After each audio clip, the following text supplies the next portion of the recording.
All right, so. Sorry about that. Oh, no worries. Oh, you already have one. Does this one work? Can people hear me? No. No, okay. All right. It's So a little more ado. First time doing this, give us a little break. All right, thanks, man. No worries. Let's see. We'll do that. All right.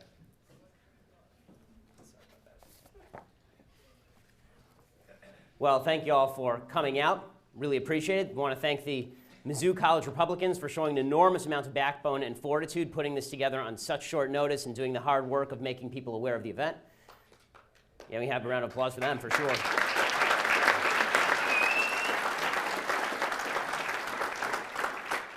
I want to thank Young America's Foundation because they really did put this together on extremely short notice. They called me Saturday night and asked if we could put something together, and everything snowballed from there. And so let's have a round of applause for YAF, please.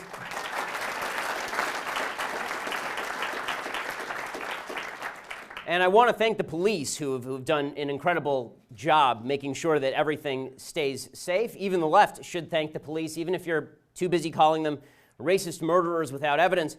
Since you need to, you probably should thank them for doing what they do, since if you need to call somebody in case I hurt your feelings tonight, it's going to be them.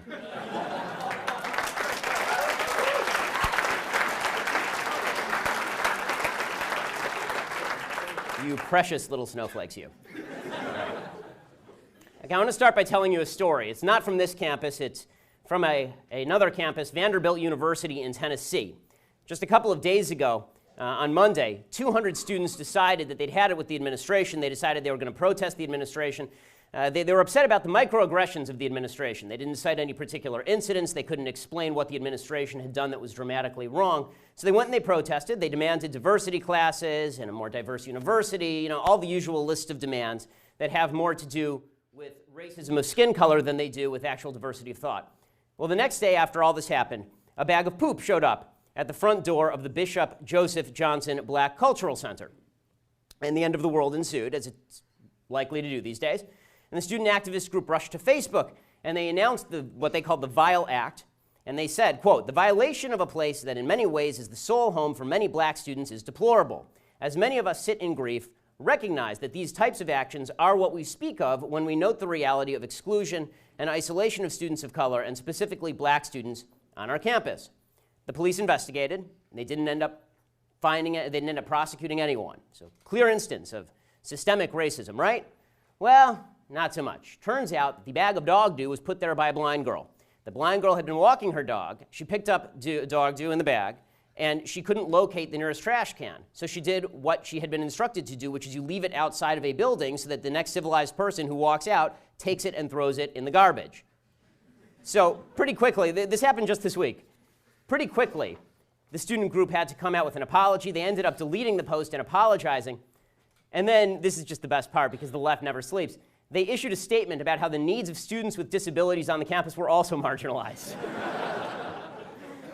It's too wonderful. The victimology of the left just never ends. It starts and it never stops. So let's talk about some of the elements of this victimology here, this victim mentality that now dominates America's college campuses and the American left more broadly, because campuses are the tip of the spear when it comes to the American left. Let's get a couple of preliminaries out of the way. First of all, yes, racism exists. There are individual racists, and they do racist things. Second thing, okay, systemic racism exists when you can show either laws or regulations discriminating against people, or when you can show that there are racists using an organization in order to systemically discriminate against people. If you can't show any of this, then you're just full of shit. If you can't show systemic racism at Mizzou, you instead rely on stupid garbage like white privilege and microaggressions to help you create a safe space. Grow up, gang. You're not doing yourselves, the school, or the country any good at all with this sort of nonsense. You're making actual racism and aggression more common, and I'll explain why.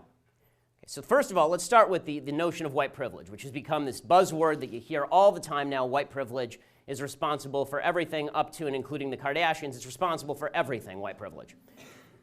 White privilege is a way to silence anybody who is not of color. That's what white privilege is. It is just a leftist bullshit term that means shut up because you are not a member of a minority group, a privileged minority group in the leftist space. It's reverse racism of the highest order. You're basically saying to white people who aren't racist, and you can't find any proof of their racism, that they must be racist because they're white. That is called racism. If you are accusing somebody of something simply because of the color of their skin without any evidence, that's called racism, gang. But you don't have to trust me. Let's go through what other people say the definition of white privilege is. You know, folks on the left, what do they say that white privilege is? Well, here's the definition of white privilege from the Southern Poverty Law Center. There's a book that I'm sure was just a massive bestseller in its day called White Anti-Racist Activism, A Personal Roadmap. And the only person who bought it was the author, Jennifer Holliday's mother. But apparently, her mother works for the Southern Poverty Law Center because here is the definition of white privilege that they quote over at the SPLC. For people who don't know, the SPLC is an extraordinarily far-left organization that pushes the notion that basically anybody who is conservative and on the right side of the aisle must be a member of a hate group. So here is their definition of white privilege. Quote, white skin privilege is not something that white people necessarily do, create, or enjoy on purpose. Unlike the more overt individual and institutional manifestations of racism, white skin privilege is a transparent preference for whiteness that saturates our society. White skin privilege serves several functions.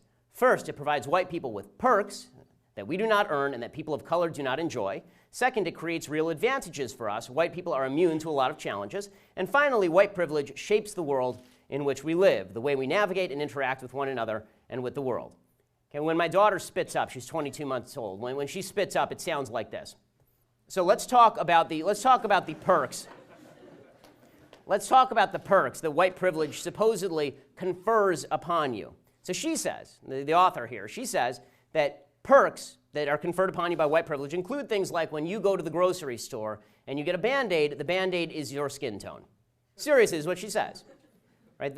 For those who live in the real world, this is also called the free market because most of the people in the country happen to have a lighter shade of skin. And if you want to sell more Band-Aids, then you are going to market to the group of people who buy more Band-Aids. But no, this is white skin privilege. Another example she uses is she says that if you go to a hotel, that the hotel shampoo works better with your hair if you're white than if you're black. I don't know how she scientifically tested this, but in any case, this is, again, if this is as far as white skin privilege goes, I can tell you nobody should use hotel shampoo because it's gross. And then she talks about the real advantages that are conferred upon you by white skin privileges. So what are those advantages? And this is where we really get to the meat of the matter. She says those advantages include skin color, quote, not working against me in terms of how people perceive my financial responsibility, style of dress, public speaking skills, or job performance, as well as people not assuming I got where I am professionally because of my race, and store security personnel or law enforcement officers do not harass me, pull me over, or follow me because of my race. So this is the argument, that America is a deeply racist country that is imbued with this white skin privilege, and that if you are black, you can never overcome this white skin privilege because you live in a deeply racist system that has been created by Western civilization, a Western civilization founded on racism, sexism, and bigotry. So, before I want to go through all of these specifics because I think it's important for people to actually assess whether these things are true in the United States at current. And I don't care about, let me put one thing first. I don't care about your feelings. Like, just be perfectly clear, I care nothing about your feelings.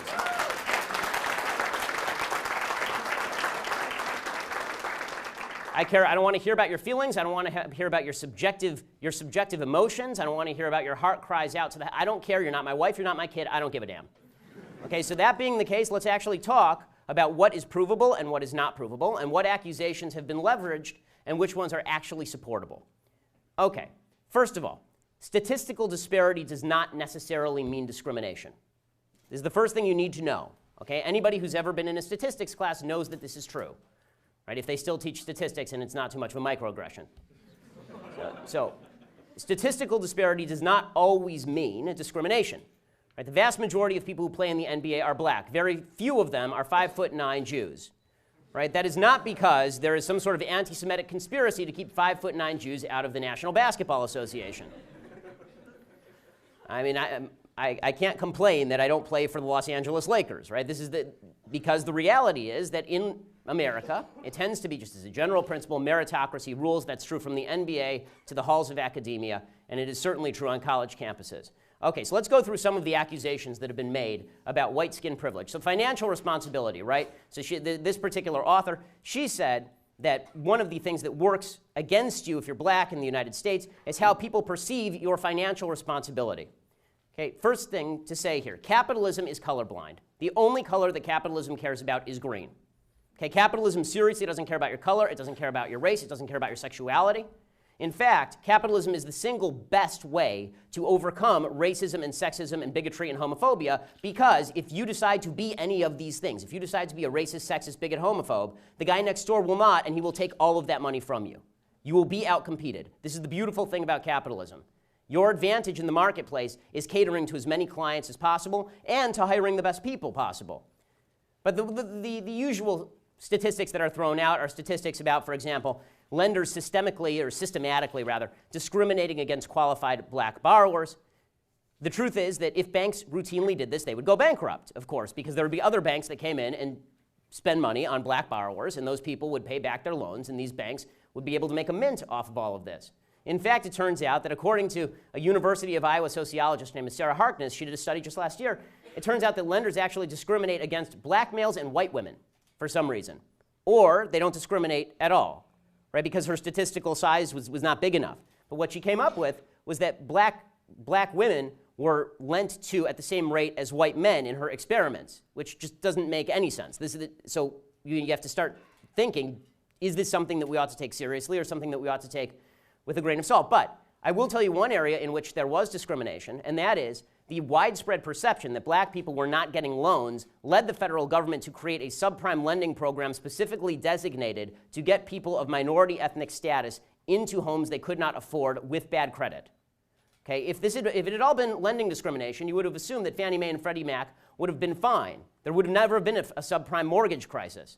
In 1995, President Clinton's Housing and Urban Development Department agreed to let Fannie and Freddie get affordable housing credit for buying subprime securities, particularly with regard to low-income borrowers. So white privilege in the United States extends to the fact that if you are not a member of the white privileged class, you have a better shot of getting a subsidized loan from the federal government. And by the way, there are laws on the books in the United States that if you can prove discrimination in lending, you can sue the hell out of these banks. And in fact, banks have had to settle based on historic discrimination. Nothing I'm saying here says discrimination has never existed in America's history. That would be stupid and afactual. But to suggest that it is a continuing factor in American life that is putting people under the boot of the white establishment is just factually nonsense. Okay, style of dress. We talk about white privilege with regard to style of dress. Okay, seriously, this is nonsense. If there is no white privilege with regard to style of dress. Because here's the reality. If you sag your pants and somebody says to you, pull up your pants, and you're a white guy, nobody says a word. If you sag your pants and you're black and somebody says to you, pull up your pants, you will be called a racist. Right? This has actually happened. David Stern, if you remember, who was the head of the NBA, it was implied and actually said in many cases that he was racist for suggesting that people in the NBA ought to dress in nice suits. It turned out that everybody eventually took him up on that, and now NBA players are the best dressed people on planet Earth. But the fact is that style of dress is not an aspect of white privilege. Public speaking skills. They say, well, when it comes to public speaking skills, then white people have an advantage. President Obama is not nearly as articulate as the press would have you believe. Okay, President Obama is not more articulate than John Edwards was, but according to the media, he was the most articulate man who ever lived. He made Jesus look like a piker. President Obama was the greatest speaker in the history of the world. And part of that was because the media gave him affirmative action points. They did. Because if anybody said the sort of inarticulate things that President Obama has said routinely when he's off teleprompter, they'd be raked over the coals for it. Job performance, right? They say there's discrimination in job performance, and this is white privilege. Right? The fact is that Mizzou has affirmative action in its hiring processes. There are already laws on the books that bar discrimination based on race in hiring. There's already a federal Equal Employment Opportunity Commission that investigates charges of racism on a routine basis. It has a program. It's called E-Race, the Eradicating Racism and Colorism in Employment. It's designed to fight discrimination against people of color. That is not white privilege. That is the government going out of its way to attempt to fight individual racists and, in some cases, go beyond the evidence in order to demonstrate racism. The idea that, especially on college campuses, that black folks on college campuses, people of color on college campuses are suffering from some unspecified white privilege, really talk to the Asian guy who has to score 230 points above the black guy in order to get into the same college before you tell me about white privilege. Okay, the fact is that affirmative action programs across the country, de facto and not de facto and in law as well, all of these programs are specifically created in order to get ethnic minority students with lower SAT scores into the building. Okay, if it's white privilege to sit on the side because you can't go to college because the black guy took your slot because he had a lower SAT score, and it didn't matter that he grew up rich and you grew up poor, right? If that's white privilege, then nobody would want to be a member of the white privileged class. Racial profiling in crime. This is the one that you hear the most often. Right? The police are out to get black folks. Without evidence, we keep hearing that white officers shoot black people for no reason whatsoever. This is absolute nonsense. More white people in the United States die at the hands of the cops than black people. More importantly, blacks are more likely to be killed by police than white people on a percentage basis, but police are less likely to kill black people in the same circumstances. According to Professor Peter Moskos of John Jay College of Criminal Justice at CUNY, City University of New York, quote, if one adjusts for the racial disparity in the homicide rate, or the rate at which police are feloniously killed, whites are actually more likely to be killed by police than blacks.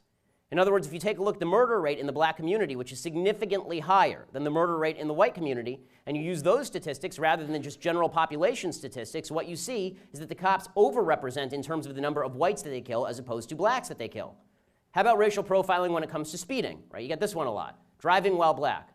Well, if you remember back to the 1990s, there was a big hubbub. There was a settlement actually from the state of New Jersey in which the state of New Jersey was accused of discriminating against black drivers.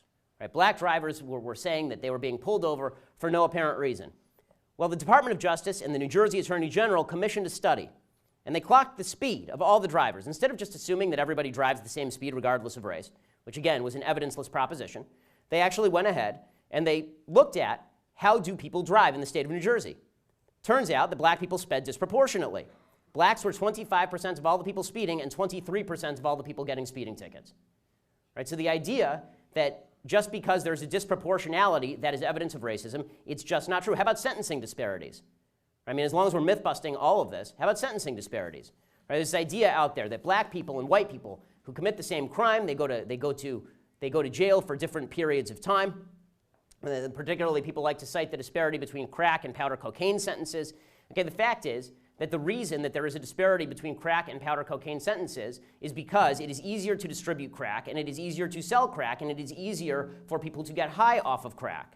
And the people who are the moving forces behind the crack powder cocaine disparity were black legislators in inner cities who didn't want people selling crack cocaine in their communities. A majority of black legislators voted in favor of of disparities in terms of crack versus powder cocaine. As early as 1994, the Justice Department surveyed felony cases in the country's 75 largest urban areas. They found lower felony prosecution rates for blacks than for whites. Actually, the truth is that one of the biggest problems plaguing black communities right now is under-policing, not over-policing. It's not finding people who kill people and putting them in jail. It's not finding serious criminals and putting them in jail. There's a great book called Ghetto-Side by a very leftist journalist named Jill Levy. She talks specifically about this. She says that one of the things that is necessary if you want a better lifestyle in inner-city black communities is more law enforcement. You need people to feel protected. The reason people aren't investing in Ferguson, Missouri has nothing to do with racism and everything to do with the fact they don't want to have their store burned down. If you're worried about the property crime rates in an area, you're not going to invest in that area. You want to build up those areas. You need more cops, not less, so stop bashing the cops. Okay, poverty. And the idea is that blacks in America are more impoverished than whites because of systemic racism. Okay, according to the Brookings Institute, which is a very left institute, the Brookings Institute has found that if you want to not be permanently poor in the United States, it's actually very easy. This is a wonderful country. If you don't want to be permanently poor in the United States, you need to do 3 things. Finish high school, get a job, don't get pregnant before you get married. That's it. Seriously, if you do those 3 things, you will not be permanently poor in the United States. Would you like to know why there's a disproportionate poverty rate in the black community? Because there is a disproportionate single motherhood rate and dropout rate in the black community. Okay, as much as we can talk about white privilege, the fact is that the single motherhood rate in the black community in 1960 was 20%. Today, it is upward of 70%. Unless you are going to argue that racism in the United States has more than tripled in the same period of time that the civil rights movement had its great successes, this is nonsense. And again, there's not a white person anywhere that is forcing a black person to sleep with a black person, conceive a child, and then not get married. It's not happening. It is not, there's not a single place this is happening anywhere in the United States. People, and this is true for by the way, white people who are lower, it's true across races. It's not just a race-specific thing. Poor white people are people who are having kids out of wedlock and not finishing high school and not getting a job, right? It's true for everyone. The fact that it's disproportionate in the black community doesn't mean that whites are racist. It means that something needs to change inside the black community, and people need to start taking personal responsibility. I know these words are out of style. Personal responsibility for the stuff that you do. It is your life. Make something of it. So, here's the deal with white privilege. Because white privilege always assumes racism without evidence, always assumes racism without evidence, when there is no racism, they simply make up the evidence with regard to white privilege. So here at Mizzou, they just make up the evidence of white privilege. They can't find evidence of white privilege, so what they do is they just make it up. Right? They make up stories about how a poop swastika, which I'm Jewish, okay? Swastikas aren't aimed at black people. Okay, a poop swastika in a bathroom somewhere, this is somehow evidence of a grand racist conspiracy led by Tim Wolf. Right? Okay. I wasn't aware that Tim Wolf scrawls poop swastikas in his spare time. Right? When it comes to stories like Jonathan Butler's story about how he was hit by the president's car, he was hit by Tim Wolf's car. If you watch the tape, he was not hit by Tim Wolf's car. There's a thing called video, gang. You should use it. Okay, he jumps in front of the car and steps into the car. Okay, he acts like your kid acts, or you used to act when you were a kid and you didn't want to get in trouble for hitting your sibling, so you took your sibling's hand and hit them in the face and said, "Stop hitting yourself." Okay, that's what Jonathan Butler did, and then he claimed that he was a victim of systemic racism thanks to this, and then went on a hunger strike, the answer to which should have been, okay, so starve. If you don't want to eat,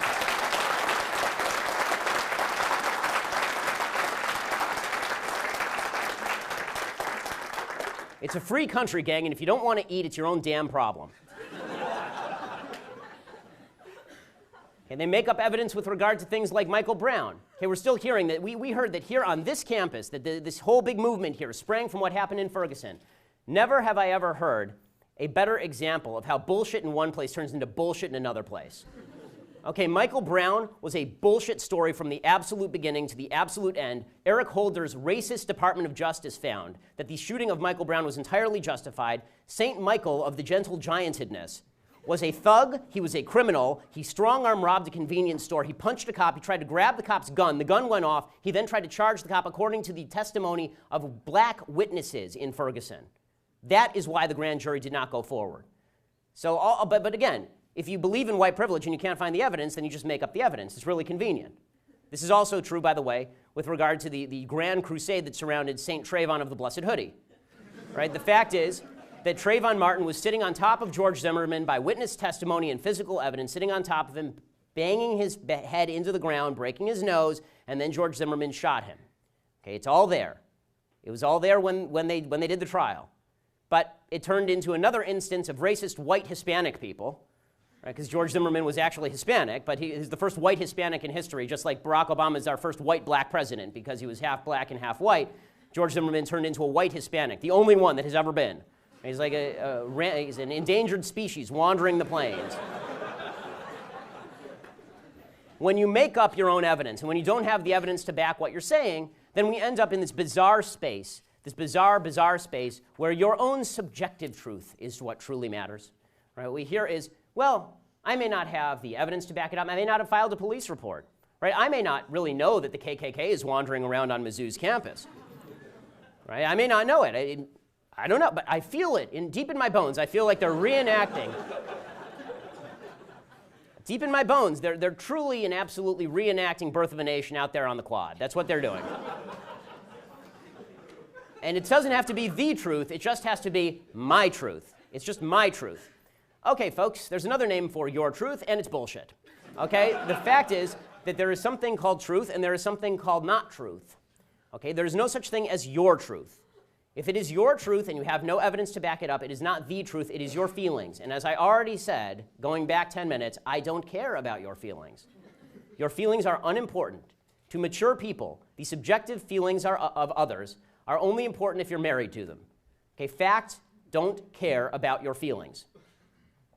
So, now the left collapses to all of this because, the left on campus, the administrators, they collapse to all of this because they're on the side of a lot of these protesters when it comes to tearing down basic truths about Western civilization. Western civilization to a lot of these administrators who cave to all of this, there's only two explanations. One is that they're cowards, and the other is that they're on the side of the people who are protesting.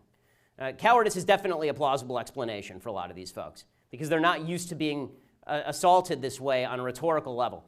But there is also a good argument to be made that a lot of these college administrators are people who side with this leftist agenda, this world-changing agenda. These were all the people who protested in the 60s and took over the buildings, and now their grandchildren are eating them. And so they're siding with the protesters because they feel like they're part of the movement, because every revolution ends up eating the fathers of the revolution. And so this is just the next logical step in the evolution. And the foundations of the country, are bad, and they agree Western civilization is a net bad, and because Western civilization is a net bad, anything that tears down basic principles, including free speech, including innocence until proven guilty, until basic standards of evidence and fact, including objective truth, all of these things must be torn down, and if the students are willing to do it, then we're willing to help. Which brings us to the second thing I want to talk about tonight, and that is microaggressions. So when all of your myths about white privilege fall apart, when it turns out the evidence isn't on your side, what do? You get sad, right? And your sadness leads you to the shocking conclusion that has been discovered by every panty-waist fascist in the history of the world, which is shut up the other side. And the way to shut up the other side is to bloviate about microaggressions. Because once you start talking about microaggressions, then you get to call the guys with the guns. So, for those who don't know, what is a microaggression? What is a microaggression? Well, let's use the definition provided by a social psychologist. His name is Jonathan Haidt in The Atlantic. He says, microaggressions are, quote, small actions or word choices that seem on their face to have no malicious intent, but that are thought of as a kind of violence nonetheless. So your subjective perspective on when you have been aggressed is all that counts. You don't actually have to have been aggressed. Nobody has to have insulted you, but all that matters is that you feel as though you have been aggressed. Now, what Haidt says in The Atlantic, he says that this actually creates unstable people. It actually creates mental illness to push the microaggression culture. He says the recent collegiate trend of uncovering allegedly racist, sexist, classist, or otherwise discriminatory microaggressions doesn't incidentally teach students to focus on small or accidental slights. Its purpose is to get students to focus on them and then relabel the people who have made such remarks as aggressors. In psychology, when people are depressed, when they're having psychological states, one of the things that they've learned to use is something called cognitive behavioral therapy. The psych majors in the room should know what this is. Right? Cognitive behavioral therapy is the idea that you can actually break the chain of your thought. Right? You identify the part in your thought where you went wrong, and then you stop, and then you fix it. Right? But that microaggression culture does the opposite. It tells you that everything you feel bad about, it doesn't even have to be true. Somebody has microaggressed you in a way, and thus everything is justified. And so I'm offended now becomes the trump card. Right? My subjective feeling of offense trumps anything that you were saying. It doesn't matter that what you were saying is true. Right? Facts don't care about your feelings, but we're all supposed to care about your feelings more than we care about the facts. And so if I'm microaggressed, a certain privilege attaches to victimhood. Self-appointed victimhood, not even real victimhood. You call yourself a victim. You call yourself microaggressed, and all of a sudden everybody is supposed to collapse in front of you and beg you for forgiveness. And in order to avoid these microaggressions, we create trigger warnings. Right, these idiotic trigger warnings. And I promise you that the people who have actually faced down triggers in the field are the last people who would be advocates of the trigger warning nonsense that is pushed on college campuses. Okay, you don't need a trigger warning to watch a movie just because you once heard about somebody who was raped. Okay, you don't need a trigger warning to talk about race just because you might be offended. Welcome to America, where people get to say what they want. People acquire fears, by the way, based on these trigger warnings. If you keep telling people that they ought to be afraid, if you keep saying you ought to be afraid, you ought to be afraid, here's a trigger warning, you ought to be afraid, eventually people start to internalize this, and then they start to be triggered, and then they have a feeling of microaggression. It's all a reinforcing cycle. Now, the beautiful thing about microaggressions is it doesn't just give you an unearned moral superiority over everyone based on your own sense of victimhood. The beautiful thing about microaggressions is the term itself, right? Because they're not micro-insults, right? They're not micro-offensive statements, they're microaggressions. The idea being that you have now been aggressed upon, that somebody has done something aggressive to you. And for those of us who live in the real world, the way that aggression is usually met is with aggression. Right? If somebody punches you in the face, you punch them back in the face. Right? But what the term microaggression does is it now violates the cardinal rule from kindergarten, sticks and stones may break my bones, but words will never hurt me. The idea being that words will hurt me, and now I can break your bones with sticks and stones. Because words are I have been aggressed upon, right? It was an act of aggression, it hurt me, and now I get to turn around and do something to you like call the guys with the guns. And microaggressions become an excuse for violence and racism, and yes, evil. It's amazing. In American life, we've become fond of our myth of what evil looks like. We've become fond of the kind of James Bond myth of what evil is, where evil has now become basically, the guy who is the guy who is at the end of the shadowy table in the James Bond film, and he has a shark tank that is under the floor, and if he doesn't like you, he hits a button, and then he laughs hysterically. But first he tells you his evil plan so you can escape and kill him later, right? This is what evil is. Evil is this myth of pure evil. It's just people who enjoy doing evil. Good people, normal people could never turn evil. This is all a myth. It's not true. Okay, there are actual ways that evil is created, and one of the ways that evil is created is through the microaggression culture. Another way that the evil is created is through unjustified self-esteem that is promoted by the left on university campuses, and another way is an ideology of victimhood that results in actual suffering. Okay, this is not coming from me. This is coming from a book called Evil, Inside Human Violence and Cruelty by a Columbia psychologist named Roy Baumeister. What he says is that ideology, clearly, can be a force for evil, because if you believe that the ends justify the means, you're pretty much willing to do anything. Right? If you are a Nazi, then you believe that killing Jews gets you to Nazi utopia, so you're basically willing to do anything. Well, if you're somebody who believes that the way that racial justice is done in the country is by getting innocent people fired, you are willing to get innocent people fired in order to pursue racial justice. Ideology trumps decency. Unjustified self-esteem is another way that evil is created. What social psychologists have found, what psychologists have found is that people who are violent and do evil things, they're not doing so because of lack of self-esteem. This is nonsense. It's just not true. Most people who do evil things, most violent people, are people with very high self-esteem, and then who find that their high self-esteem doesn't match up to the reality of the world. And this creates what Baumeister calls ego threats. Ego threats are this gap between how you perceive yourself and what you actually are. And if you spend a lot of time thinking that you are great, and then people tell you that you're not great, then you are likely to respond in a violent way. So all colleges do now is tell kids that they're great. All colleges do is tell kids that they're the future. If that's the case, I'll sell my bonds. All they do is tell kids that they are the ones who are going to be running the world, and they're all brilliant, and they're all precious little snowflakes who have to be guarded in their little safe spaces. And if we do that, if we keep them under glass like David Duchovny's hand in Zoolander, then somehow we will come up with a better world. We will have created a better world. What instead happens is that these kids graduate from college, these people not much younger than I am graduate from college, and they go out and they sit at Occupy protests and they poop on themselves and complain about why their lesbian arts degree isn't getting them a six-figure job on Wall Street.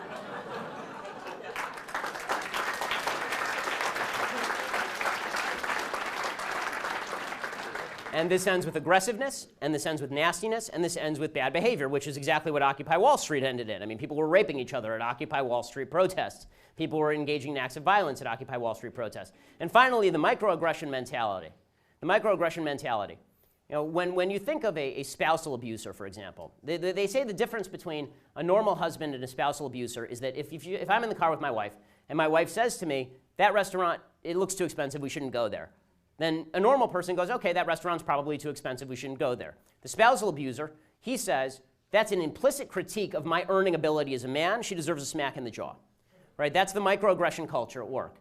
I feel offended, even if there was no offense that was meant, and therefore I can act out in aggressive ways. Microaggression culture actually creates violence. It creates bad behavior because people now feel justified in their bad behavior. There's never been a bad person on planet Earth who has not felt justified in doing his or her bad thing.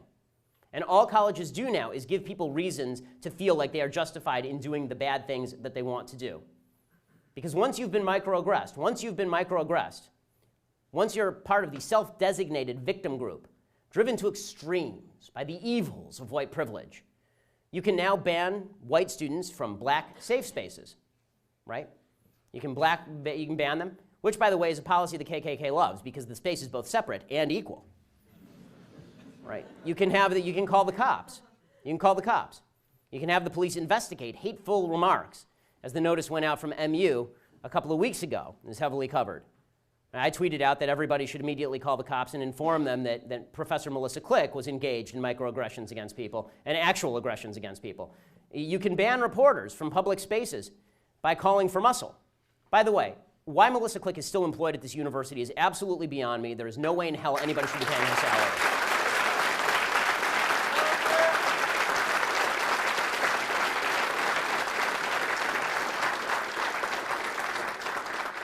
Once you're microaggressed, you can deliberately assault reporters, as we saw happen to at least a couple of reporters. And again, I have to tell you, the strategy that these protesters are using, this constant you hit yourself strategy, and if you watch the tape of the reporter who was trying to get into the safe space, the magical safe space, the coveted utopian safe space, he's standing there with the camera, and all of the kids are saying to each other, and one of the professors is saying to them, just move up, just move, let's march forward. And the reporter is literally just standing there. They bump into the reporter with him standing there completely immobile, and then they start yelling at him about how he hit them.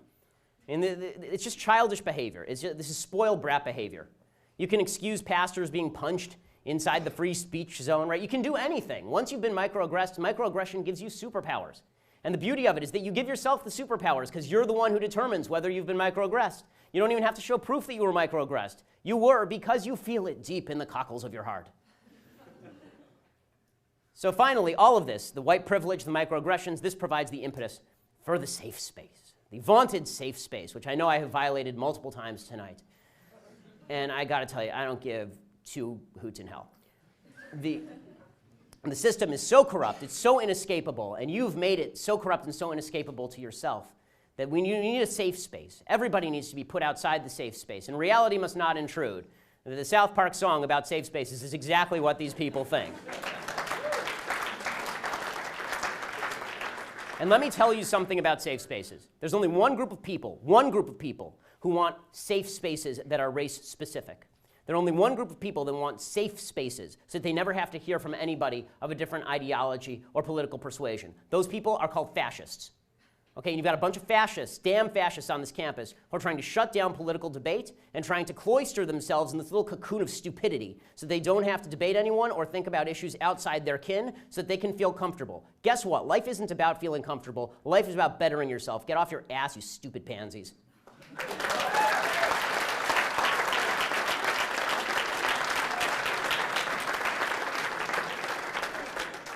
Every fascist in the history of the world has his safe space. Every fascist has his safe space. It's terrible for you. It's terrible for this university. It's terrible for the country. Grow the hell up. You're in a safe space, thank God. It's called America. Learn to appreciate it or get out.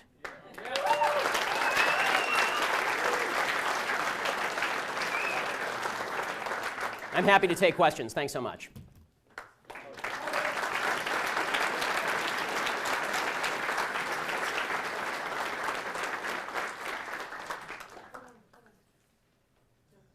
Don't all rush forward at once. Yeah.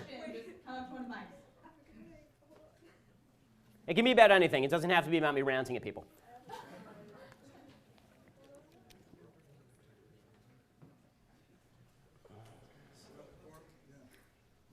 If by open forum it means you get to make a speech, the answer is no. There has to be a question mark at the end. Yeah, just a question. So, in a lot of these social justice circles, a lot of them lie on the left of the aisle. They believe in these, social justice causes.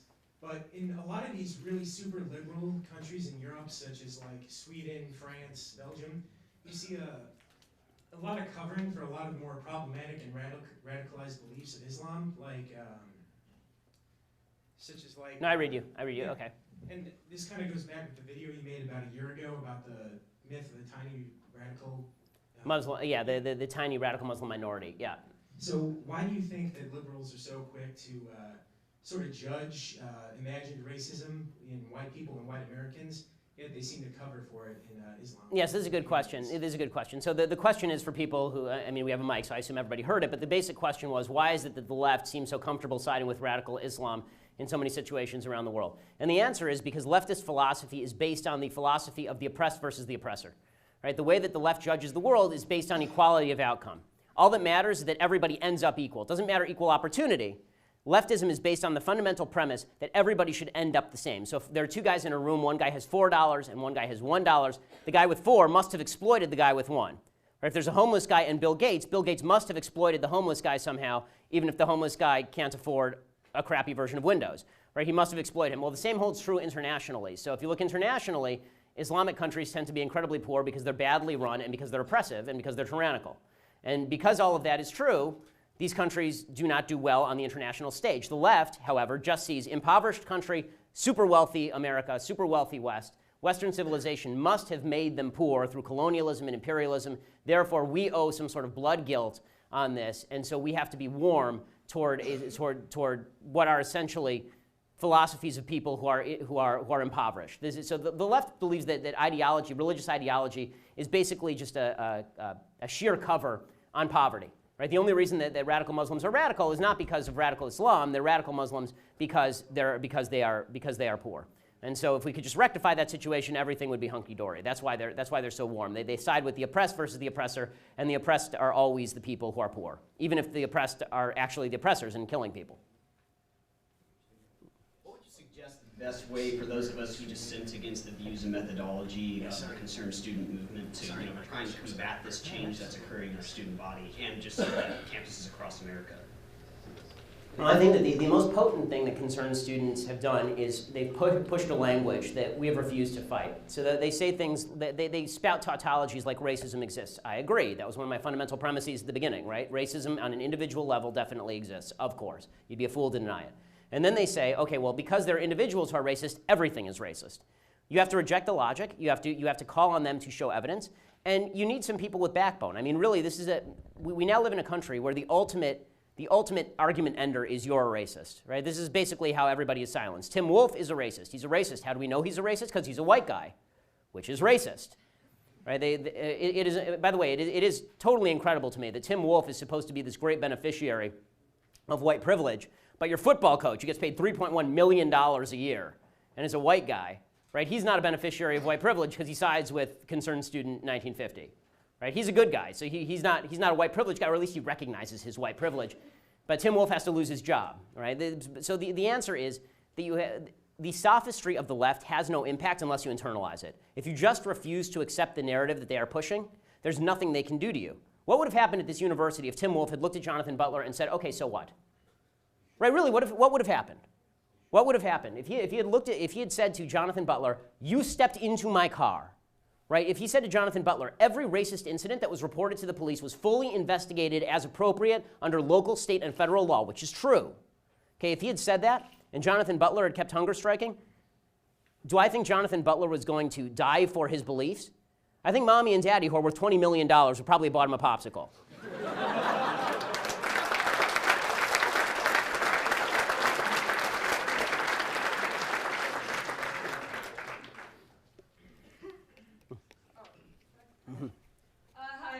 I'm with the Mizzou CRs. I'm doing questions online, so these are going to be from Twitter. So David R. Shorten at D. Shorten Music wants to know, in the ideological war between left and right, what are the strongest weapons on both sides? Well, the strongest weapon for the left is always character attacks, right? You're a racist, sexist, bigot, homophobe. It's actually the only argument that they have, generally speaking. They disagree with you, therefore you're a bad person. Right, this is what basically Barack Obama said this with regard to anybody who objects to his Syrian refugee idea, right? You're a bad person, you hate children, you hate women, you fear widows, right? You're a bad person. We can't actually have a logical discussion about the issue, you're just a bad person. That's the strongest argument on the left side. The strongest argument on the right side, presumably, which is why I'm on the right, is evidence and logic. The problem is that in an argument, evidence and logic actually tend to lose to character assault. Character assault tends to win. Because once you've been labeled a racist, no one wants to hear your evidence and your argument. And so, as I have frequently said, the biggest mistake that people on the right make is that when they are called a racist, sexist, bigot, homophobe, they then proceed to try and have a normal conversation with the person who labeled them this. Right? The proper answer to you're a racist is not, you know what, let's have a discussion about race in America. The proper answer to you're a racist is, no, you're an a-hole. Because for somebody to call you a racist without evidence is an a-hole thing to do. Right? You are not supposed to just drop character charges on people without any evidence of any sort. You're supposed to be able to back it up. So the right needs to start using that argument. It's effective, I know from personal experience, and it is a useful tool, because until we can get to the point where the left and the right actually have discussions about policy and not about character, nothing is going to happen that's good in American politics. Graduate of this university, I don't really have a question for you because I agree with most of what you say. I just wanted to say thank you for coming and helping us fight the fight here. Oh, I appreciate it.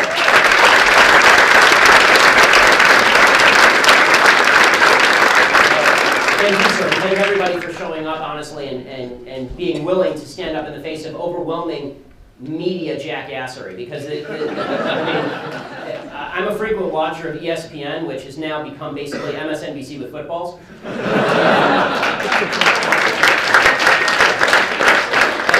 I was driving around campus today and not seeing bodies in the streets of poor black children, and not seeing the Ku Klux Klan on campus riding their white stallions, and not seeing Bull Connor anywhere with a hose. I was kind of surprised, because if you had watched the media coverage from outside this particular space, the impression that you got is that racism is endemic to the university. It is everywhere. And the cowardly administration that refuses to defend the university or itself backed into this by basically saying that, yes, we're racist, yes, mea culpa, maxima culpa, right? We must be racist, now please leave us alone, and then cowering in a corner like scared little girls. If that were the impression that you got from the university, that's because of the media. So thank you for coming out today, because this is, honestly, I think this is the first time that the Mizzou community has shown that not everybody agrees with this nonsense, fascistic, tyrannical movement that's being pushed by the left. Give yourselves a hand, honestly.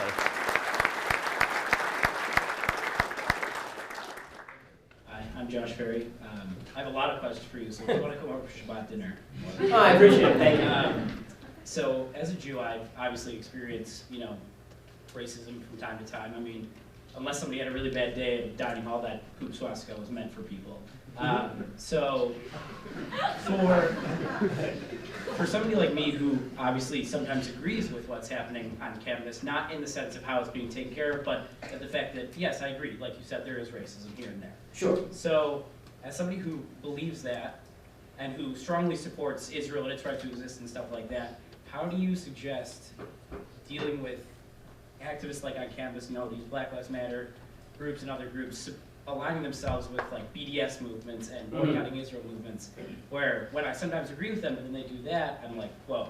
Well, I mean, I want more specifics on where you agree with them, but but as far as the alliance between all of these various ethnic groups that are kind of getting together and then backing each other's play in order to tear down the system, I mean, there's a reason. It's an alliance. They're using. I mean, this actually has deep roots in certain leftist philosophy. There's a school of thought called the Frankfurt School. It's a Marxist school of thought that came to the United States in the 1920s and 1930s. They were expatriates from Germany, and they had realized that the Marxist description of the world, that the oppressed classes, that the poor of the world, the proletariat, were going to rise up and take over the universe, all this was not true in the aftermath of World War I.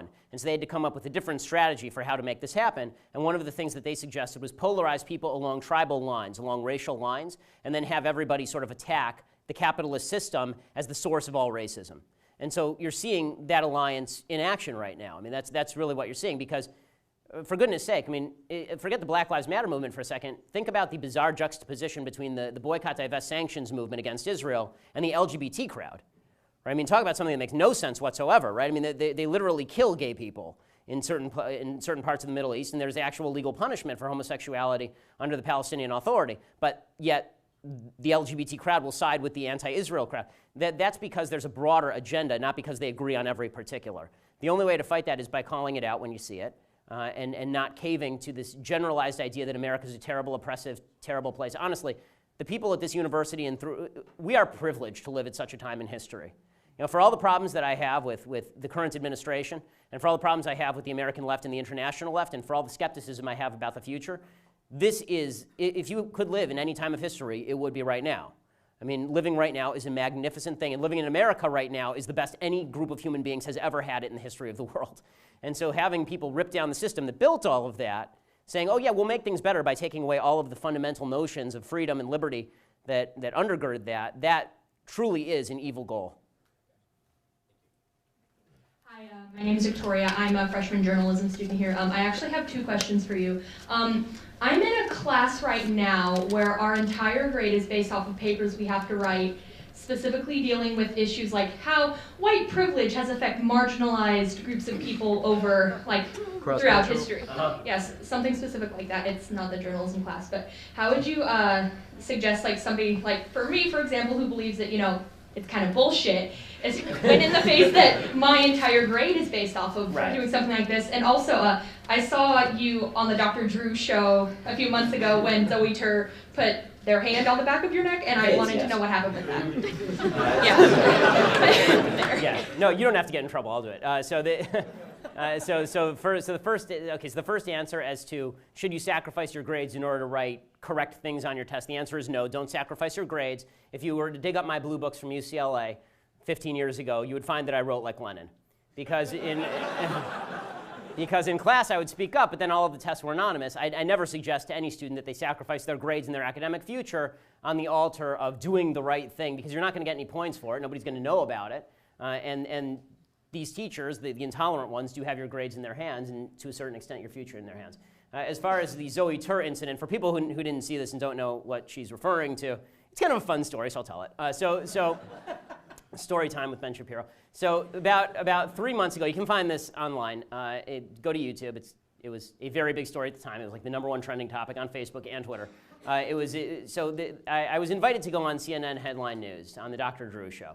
And I was invited to talk about how was Caitlyn Jenner a hero or not? This is when ESPN was giving Caitlyn Jenner the Hero Award. You know, rather than soldiers who had limbs blown off and continued their athletic careers, right? No, Caitlyn Jenner was a hero for being an extraordinarily wealthy white man with a mental disorder. And so they knew my opinion on this, obviously. I'd written about it. I'd spoken about it. And my belief, there's something I like, and it's called science. And science suggests that if you have not a single cell in your body without a Y chromosome, except for your sperm cells, and if you still have all your appendages, and if you still have your twig and berries and all the rest of it, but you call yourself a woman, no. No, and this goes back to my feeling that your subjective view of yourself is completely irrelevant to me. I don't care what you think you are, I just care what you are.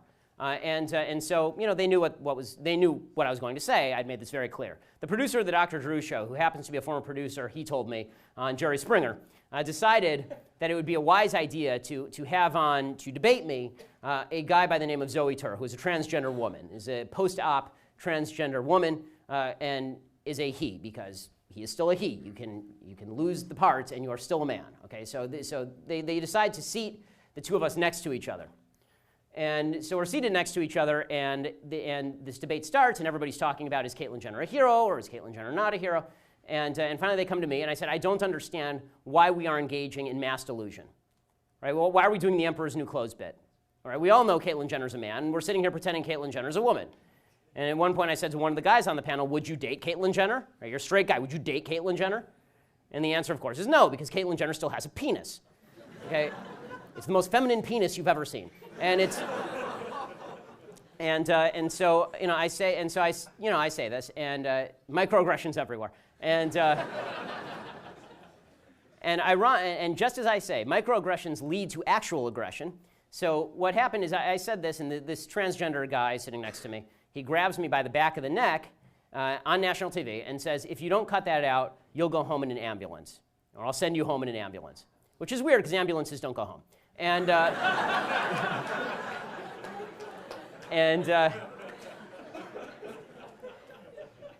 so I was taken aback slightly, to have this guy who was speaking. What precipitated it is there was a point where he had said, "You don't understand genetics," and I said, "What are your genetics, sir?" And it was the "sir" that got to him. And so, in a voice at least 2 octaves lower than mine, he growled at me, "You know, I'll send you home in an ambulance." And what was amazing about the experience was that everybody on the panel, universally on the panel, everybody turned on me after a threat of physical violence and an actual legal battery on national television. They turned on me. You knew that was going to be offensive, didn't you? You knew that was going to be offensive. To which I said, I don't care.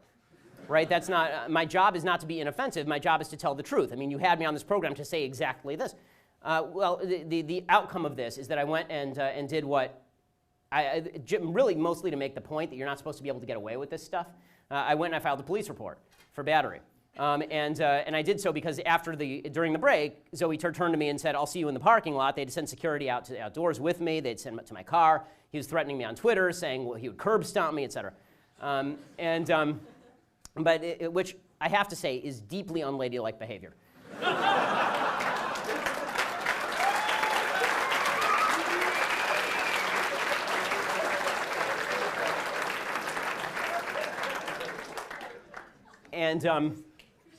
And so the end result was that it goes from the police to the DA. It finally gets to the DA, and the DA says that we can't. This fact pattern we can't do. I mean, it's on video, but this fact pattern we can't do anything because the person who assaulted you, essentially, the person who committed battery upon you, is a member of a victimized minority. Essentially, there is no doubt, none, that if I had been the one who grabbed Zoe Tur by the back of the neck and threatened to send him home in an ambulance, that I certainly would have been given some sort of probation. There's no question about it. I've talked to multiple police officers in the LAPD, and they assure me this is the case.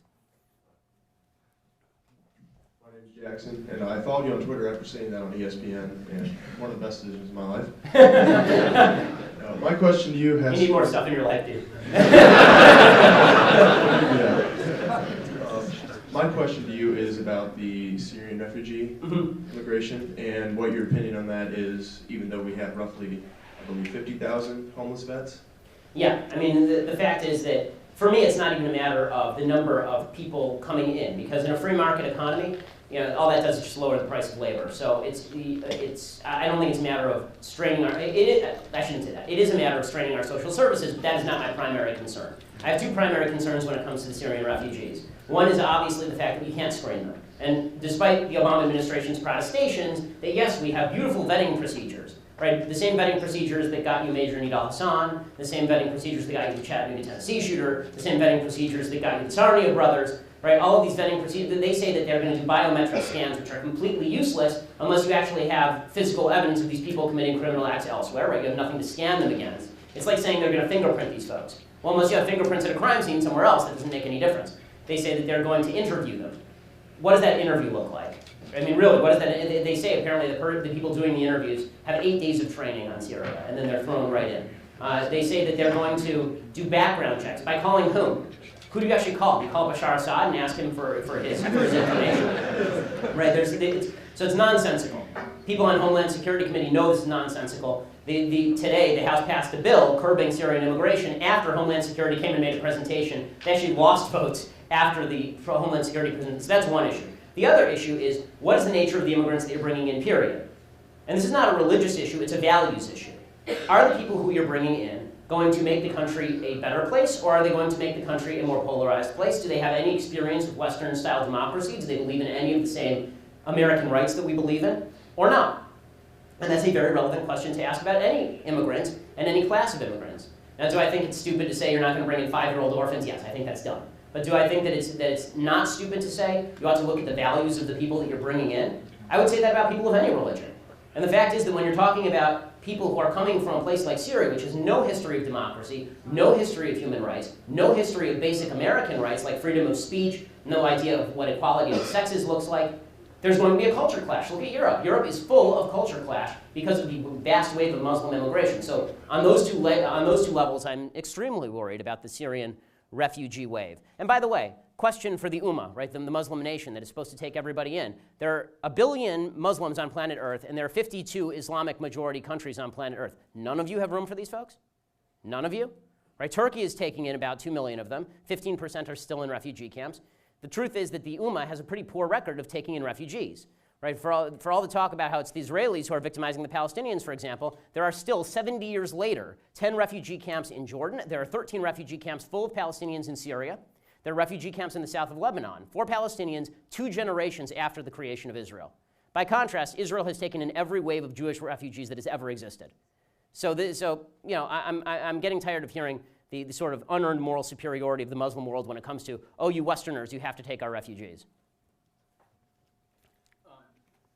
You like to discuss character attacks the left likes to use to get their victories, how President Obama won in 2008 and 2012. Mm-hmm. Do you see Ted Cruz going after Carl Quintanilla at the CNBC debate as a change, as the Republicans starting to wake up? I thought it was great. I think that my view is that, and I've said this before, if Republicans had a choice between winning the 2016 election and totally destroying the media where it stands, I would absolutely pick the latter.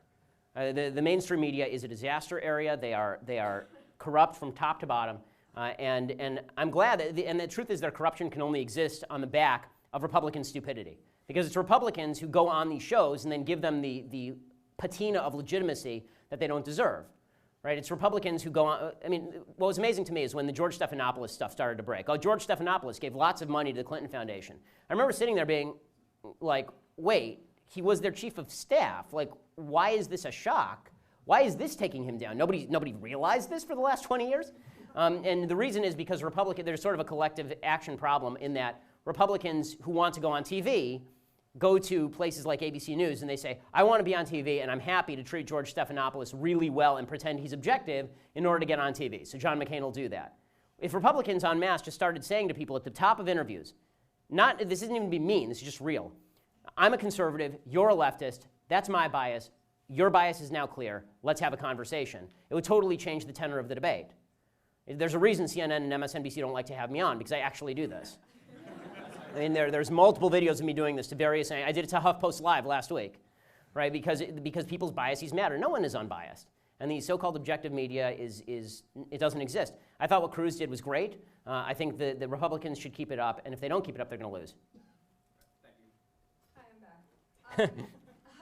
So, Bling at Anime Snob 25 wants to know, this is a really good question though, do you feel the majority of concerned student 1950 are truly devious or just misguided? I think most people are misguided. Just on planet Earth, I think most people are misguided. I think there are leaders at Concerned Student 1950 who are devious. I'll give them the benefit of the doubt, but at a certain point, ignorance becomes sin.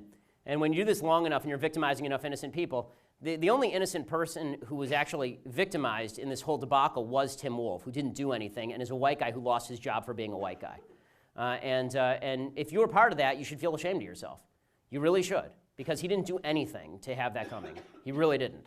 So, you know, do I think they're devious? Do I think that they're just fellow travelers? In the end, I'm not sure that it really matters. Disassociate yourself from people who do bad things, or you're going to be lumped in with them. That's just the way life works. Hi, I'm Megan from the University of Central Missouri CRs. And I was just wondering, as a conservative black student, how do you feel that I should go about... Right, I know. I'm a woman also, crazy, right? How should I go about voicing my political views and values without being attacked by people who say that I'm not black enough or I don't fit in either way? Yeah, I mean, the racism of the left is truly clear when you talk about black conservatives. I mean, everybody is black enough, unless they're Ben Carson, in which case they're not black enough, or Colin Powell when he was a Republican. It was amazing how Colin Powell switched from being not black enough to be the blackest guy on earth the minute that he started supporting President Obama. All the questions just disappeared magically. When you ask, how do you avoid the attack? The answer is you can't. And one of the things that I tell all conservatives all over America is conservatives have a tendency to just kind of want to live our lives. You know, I have a wife, I have a kid. I do this for a career, but the truth is in my off time, I don't like talking politics because it's my off time. And when I turn on ESPN and I see politics, I actually get deeply annoyed and upset because, you know, it feels like the assault is nonstop and all out. And that's true, I think, for conservatives all over the country. One of my mentors was Andrew Breitbart. And Andrew was fond of saying that you have to walk toward the fire. That you just have to embrace it. You have to embrace you're going to be called these names. And there's something deeply empowering about the idea that once you're called the name and just bounces off of you, it's like you've discovered a magic shield. Once someone says that you're not black enough, and you just say, no, you're just completely full of shit, then there's nothing they can do to you. What can they do to you? There's nothing they can do to you. You have to believe it in your own heart. You have to start questioning your own values and your own systems of thought for that to have any impact on you. So, you know, be strong, be of good cheer, and understand that people who are your political enemies are out to get you, and they will get you by any means possible, and they are not honest, and they do say nasty things, but what they have is a weapon that has no power to it.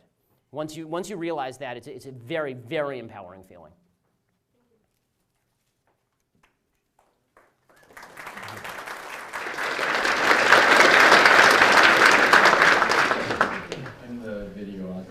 Whose video went viral last Tuesday. It received 2.5 million views. I wanted to, you had me until you brought up Caitlyn Jenner for no reason and called her a man. Well, it was asked, so it wasn't for no reason. I want to know why you think that the conservative media is picking up on this story so much, whereas the liberal media has not been reporting on this to the extent that you guys did. Full disclosure, I did talk on to Breitbart's Alex Strassel. Yes, some of our reporters, Breitbart, yeah.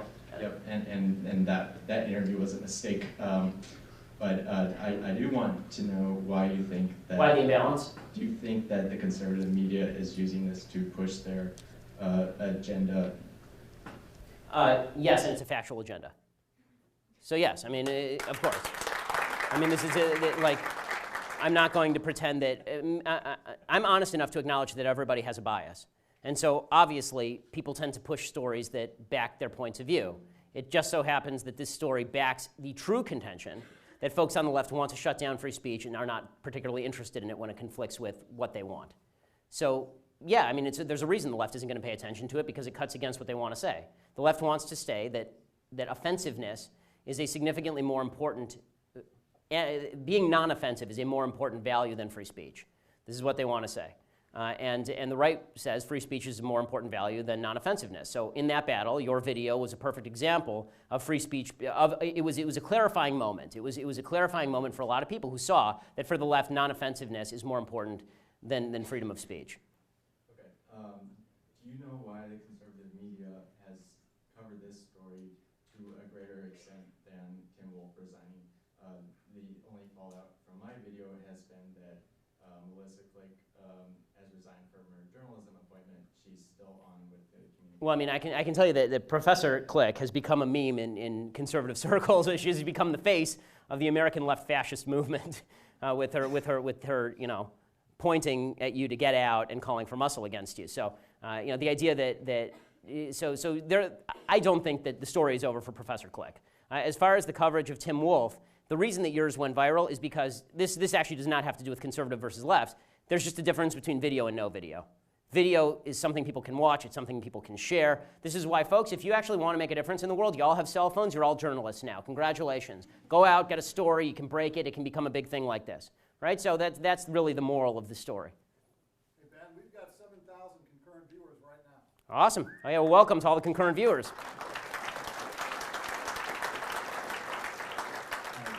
My name's Matthew. To answer his question, the liberal media knows they're wrong. They're ashamed of it. That's why they're not covering it. I want to say I don't think you should fake. You should pretend to be something, to write something you don't believe on a test. Because you say no one will know, but you'll know, and you won't have a clear conscience then. So this is a question of methodology versus, I mean, this is a question. For me, I would rather that you lie on your tests, get straight A's, go to Harvard Law School, get out, make a lot of money, turn around and use your multi-millions of dollars to destroy all the people who crushed you. I don't think that any justified means, and I think the value of your clear conscience is more valuable than the Okay, that's fine. I mean, we can have an honest disagreement about this. We have the same goal, it's just different. No, I understand. We can have an honest disagreement about that. I understand your perspective. I just think as a general rule, there are certain people in control of the university system, and ignoring that is a dangerous thing for a lot of folks. I would say you touched on the solution earlier. You say when you participate in a corrupt system, you legitimize it. So I would say walk away. Well, I mean, don't go on it. Don't go right. on So, okay, so as far as walk away, I think that the real answer is not on the college campuses. The real answer is in the employment community. The idea that everybody has to go to college is just an idiocy that's been foisted upon us over the last 30, 40 years. And the reality is that college has basically become just a sorting mechanism, right? The fact is that if you go to a top college, now we know you're smart, and so you can get a good job because we know you're smart. You have a degree in political science, which is totally useless for all intents and purposes. I was a poli-sci major, I know. And so, yeah, so are you, so you're useless too. Right, so the point being that the college system itself is deeply corrupt and problematic, and so there needs to be an alternative system built. I agree with that, and I think that one of the things that should happen, and I think is going to start happening, is with the rise of the internet. I think you're going to start seeing internet universities where people can actually get educated. I think that there are a lot of conservatives who send their kids to Hillsdale College. I think it's actually a useful thing. I do. for conservative students to go to leftist universities just so that you know what the other side is thinking. I think conservatives get more out of being on a campus like this than leftists do. I think the leftists on campus get nothing out of being on campus other than their happy little unicorn and puppy dog filled safe space. My question is, do you think we're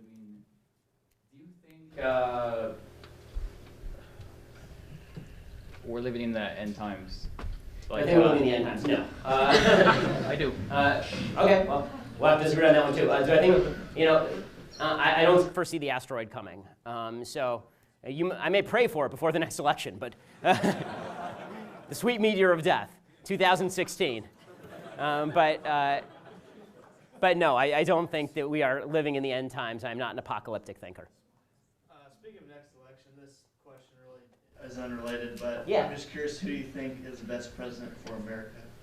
The guy who I think would be the best president is Ted Cruz. And I like a number of the Republican candidates. I like Ted Cruz. I like Marco Rubio. I think he's wrong on immigration. But honestly, I would take a flaming bag of dog feces over Hillary Clinton. So it's not.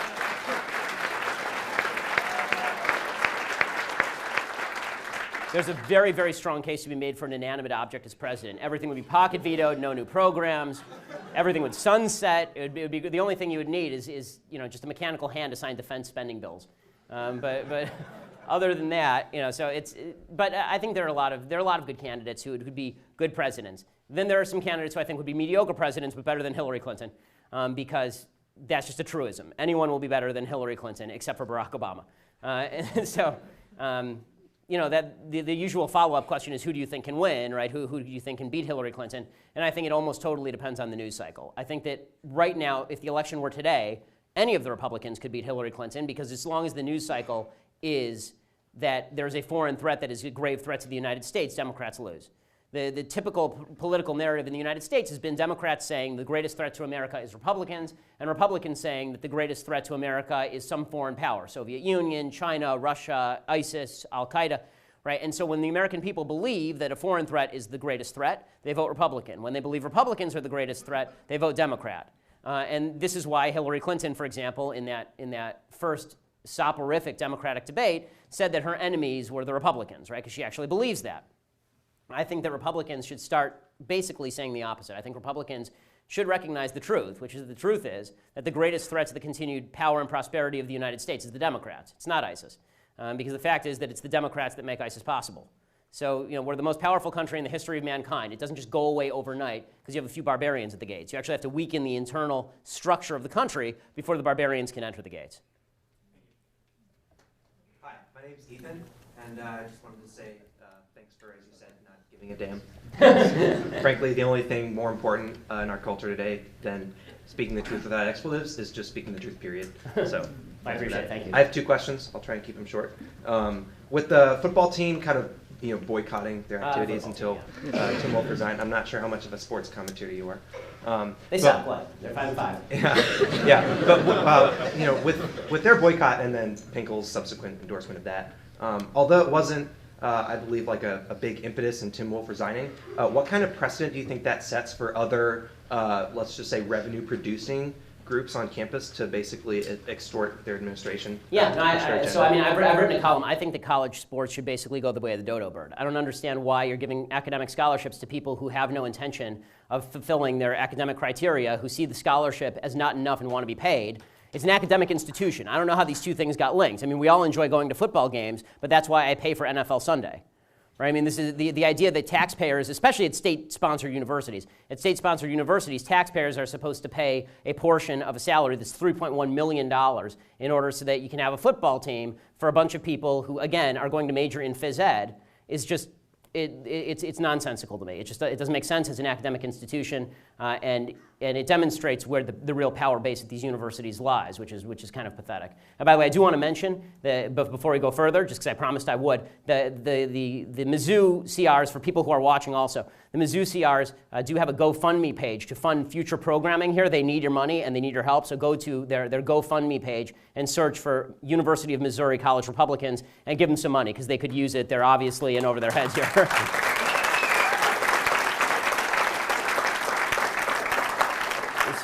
My second question is this. obviously in the news there have been a number of racist incidents around campus that have been kind of blown out of proportion by groups like Concerned Student to be it's indicative. everybody. It's everybody. Yeah, it's being blown out of proportion to be indicative of this racist system. I was wondering how much you think the substance abuse culture, which is also just as prevalent on college campuses. I was wondering how much you think that's behind these isolated incidents, and like how, if at all, should we combat that, and what effect? Okay, so I guess the question is, is this all because of drunken lechery? And no, I think that a racist who gets drunk is a racist, and a non-racist who gets drunk doesn't magically become a racist. I mean, I think racists are racists. I also think that on a university campus of what do you have, 30,000, 35,000 students here? And a campus of this size, it would be shocking if you had no racist incidents across that campus, because it's a big crowd. I mean, the racist incidents happen. The question is, what does the system do about it? And in this case, the system didn't do anything wrong about it. I've been walking to synagogue, and when I walk to synagogue, I'm dressed exactly like I am now. I wear a suit, and I wear my yarmulke. And when I walk to synagogue, I've had incidents where people drive past me in a car and shout anti-Semitic slurs. I didn't call for the mayor of Los Angeles, where I live, to resign. It wasn't his fault. Right? I mean, the question is, what does the system do about it? Not, are there individual races? Of course there are individual races. And of course, and here's the thing. This is where not only the legal framework, but the cultural framework comes into play, which is, once people do this, if somebody is caught, saying the N-word to a black student on campus, and then their name is blown up in the media, how hard do you think it's going to be for that person to get a job for a long time? That's the first thing. Anytime they Google that person's name, that's the first thing that comes up, and no one wants to hire a racist. There are very severe societal ramifications and penalties for this kind of behavior.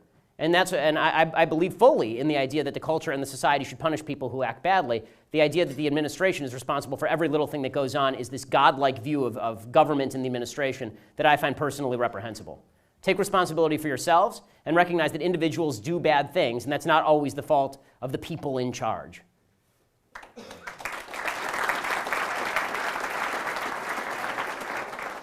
Hi. Okay.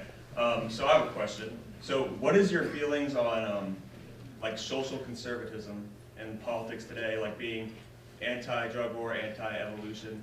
Do you think that's a winning strategy for Republicans to be like on the side? Well, I mean, I don't know that being anti-evolution is a particularly Republican position. I mean, I'm not anti-evolution. I believe in evolution.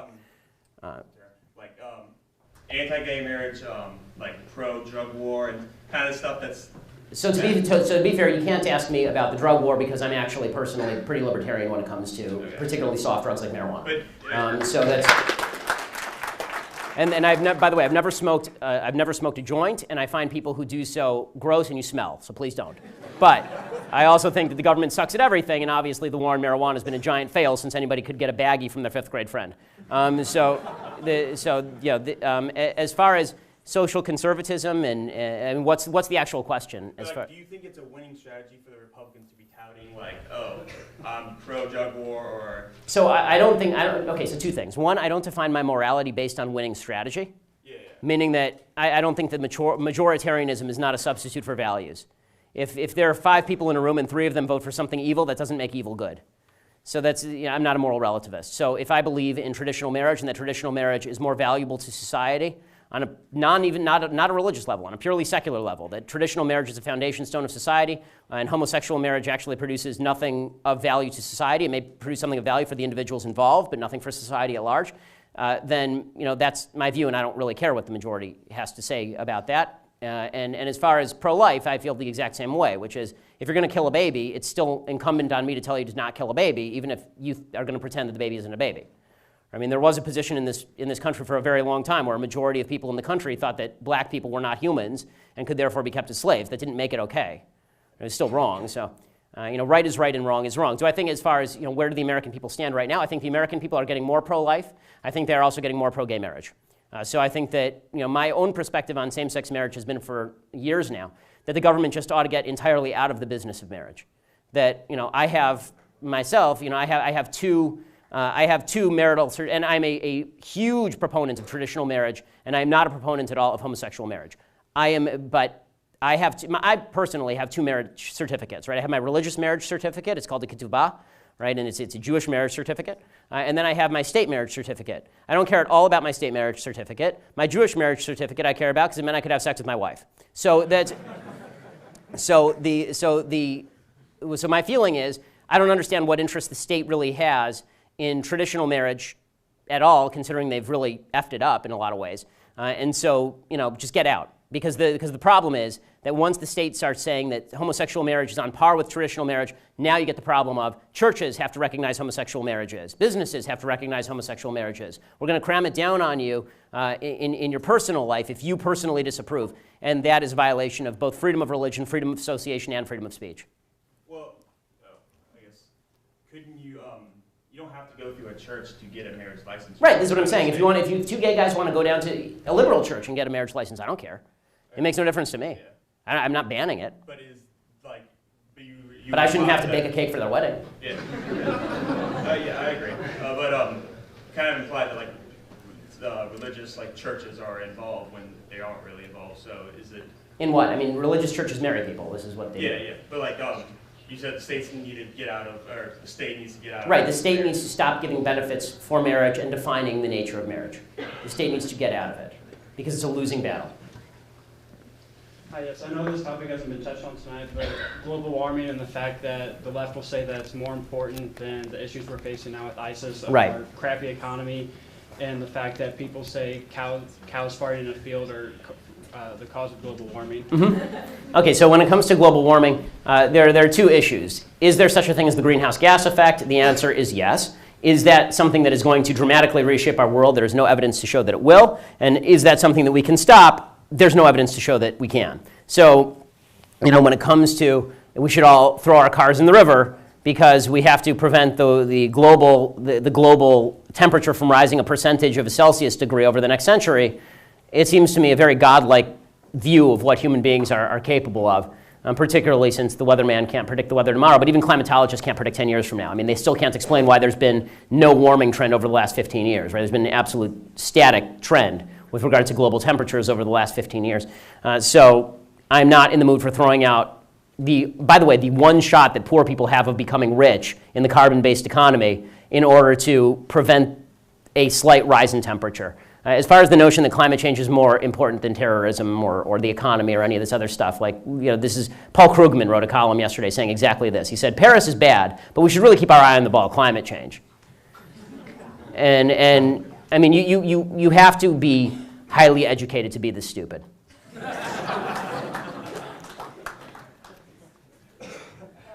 Sorry, hold on. Sorry, I'm back. Okay, so this is from Summer at Summer Elizam. She wants to know, has there ever been an experience in which you thought public expression went too far and it should be curbed? Have I? Sure. I mean, in terms of should the government come in and prosecute somebody for public expression? I've actually changed my views on this over time. I've become significantly more libertarian over the past 7 years as I've watched the president try to crack down on particular kinds of public expression. Do I think that local communities have the capacity? I do think there's a difference between federal, state, and local. So let me start there. I think that there are two questions. One is the principle of freedom of speech and what would I want in my community, and one is what is in the power of local communities versus federal communities. And these are actually two separate questions. I don't think the federal government should be in the business of regulating speech in pretty much any way. I think that local communities, if my little town doesn't want pornography in my little town, I think my little town has the right to ban pornography. I don't think that the founders died on the fields of battle to protect Hugh Hefner putting out naked ladies. I just don't. And so, and this is a pretty well-established First Amendment doctrine as well. So as far as kind of general principles of free speech, I don't think that there is any aspect of political speech that should ever be curbed. I think all aspects of political speech are on the table. I think that there's a difference between political speech and, for example, flag burning. I don't think that flag burning is an expression of free speech. I disagree with the 1989 decision that suggested that free speech was implicated by burning a flag, because you're not. There are certain things that hold us together, and that is one of the very few that does. And the fact that for 200 years everybody interpreted the First Amendment to allow local regulations preventing flag burning is relatively good historical evidence that the founders weren't that fond of it either. So are there certain cases? Yes. Are we anywhere near that on this campus? Absolutely not. Hi.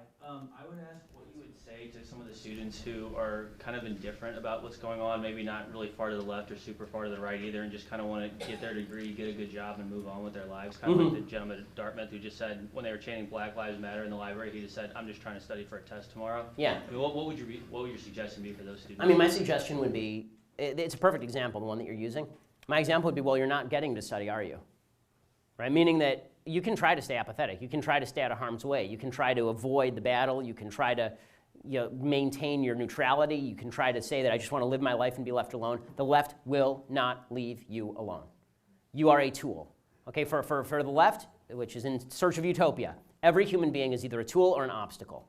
You're either somebody that they can get to ally with them and they can force that, or you're an obstacle to be overcome and to be destroyed. And so it's the easy answer is always, I'm just trying to study for a test, and I have sympathies. I think all of us in life have other priorities that are higher than politics. The problem is politics intrudes. So, if you want to study for that test, at a certain point, you're going to have to say these people are behaving terribly, and they need to get out of the library, right? Because if you don't do that, you're not going to get to study in the library. And if there are no behavioral standards whatsoever, then there is no safe space for you if you are not going to, if there are no behavioral standards. I mean, we live in a common society. There are behavioral standards by which we all abide, and these include not being aggressive in manner toward people who have not done anything to you. I'm Alex. I came all the way from Lawrence, Kansas to see this. Wow. Okay. That's some real hot territory. My question actually changed since I come up here. You said that you've moved more libertarian as you've gone on the past couple of years. So a short question for me, and I have another question after this, it's also rather short, is what do you think has been Rand Paul's biggest problem in this campaign? Because early on he was seen as the front runner, but slowly he's fallen towards the bottom. Okay, so Rand Paul's biggest problem has been ISIS. It turns out that in a Republican primary, you can't be an isolationist who wants to cut defense. That's really been his biggest problem. And because of that, he's done that. His meeting with Al Sharpton was not a big win for him. There are certain aspects of the libertarian position that seem childish to people who vote in Republican primaries, and these include being isolationist on foreign policy and being soft on crime. Criminal justice reform has not been something that is popular among the Republican voting base. The truth is, when it comes to domestic spending policy, for example, I love Rand Paul when it comes to domestic spending policy. When it comes to his foreign policy, I think he's awful. So you sort of have to have both. So that's why Rand Paul has fallen. And my second question is, how do you explain the rise of Donald Trump and how he is still in the front? Okay, so this one is always my favorite question. So I've been waiting all night for this. Okay, so the rise of Donald Trump is explained by a couple of factors. The first factor explaining the rise of Donald Trump is that Donald Trump is a hammer in search of a nail, right? And everybody is so annoyed with politics and politicians that we just want to see somebody get hammered. And so it doesn't. So Donald Trump, you'll notice, he as a hammer in search of a nail, sometimes he hits a puppy, right? Sometimes he hits a glass pane, sometimes he hits a child, and sometimes he hits a nail. And when he hits a nail, it's great. So in the span of the last 4 days, we saw Donald Trump go from a 0 to a 10, right? He did his horrible speech in Iowa where he was reenacting Ben Carson's stabbing story and taking his belt buckle and moving to the side of the podium and unbuttoning and moving around his belt buckle like a crazy guy. And everybody was going, what is this?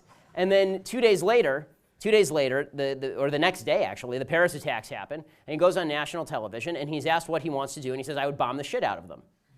And most Americans go, okay, I get that. I'm there. All right. I don't need a 5-paragraph essay. I'm cool. We got it, right?